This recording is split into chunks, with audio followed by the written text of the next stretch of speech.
2018 ரஷ்யால இருக்கிற கிராஸ்னோடர் அப்படிங்கிற ஏரியால 23 வயதான திருடன் ஒருத்தர் வந்து இருந்தான். வித்தியாசமான முறையில் திருடணும் அப்படின்னு சொல்லி யோசிச்சான். திருடும் போது நம்மளை யாரும் அடையாளம் கண்டுபிடிச்சிடக்கூடாது அப்படிங்கிறதுனால பச்சை கலர்ல இங்கு பூசிட்டு போய் திருடலாம். சோ அவங்களால நம்மள வந்து அடையாளம் சொல்லவே முடியாது, போலீஸ் நம்மள வந்து பிடிக்க மாட்டாங்க அப்படிலாம் பயங்கரமா பிளான் பண்ணிட்டு மூஞ்சி ஃபுல்லா பச்சை கலர்ல பெயிண்ட் அடிச்சுட்டு போய் ஒரு ரயில்வே ஸ்டேஷன்ல போய் உட்காந்துட்டு இருக்கான். ஒரு பொண்ணு வந்து ரொம்ப கஷ்டப்பட்டு பேக்லாம் தூக்கிட்டு வெயிட்லாம் தூக்கிட்டு வந்துட்டு இருக்காங்க.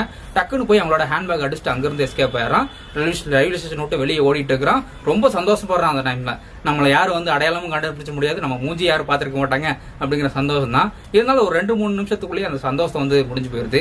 ஏன் அப்படின்னா போலீஸ்காரங்க வந்து கூலி அமுக்கிற மாதிரி அந்த திருடனை வந்து பிடிச்சி கொண்டு போய் ஜெயிலில் போட்டிருக்காங்க. எப்படி கண்டுபிடிச்சாங்க அப்படின்னா ஹேண்ட்பேக்கை பறி கொடுத்த உடனே அந்த பொண்ணு போய் பக்கத்தில் இருக்க போலீஸ்ட்ட போய் கம்ப்ளைண்ட் பண்றாங்க. இந்த மாதிரி பச்சை கலர் மூஞ்சியோட ஒருத்தன் வந்தான், என் ஹேண்ட்பேக்கை தேடிட்டு ஓடிட்டான் அப்படின்னு.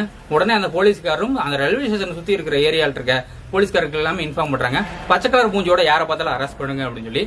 அப்படிதான் அந்த பைபிள மாட்டிக்கிச்சு.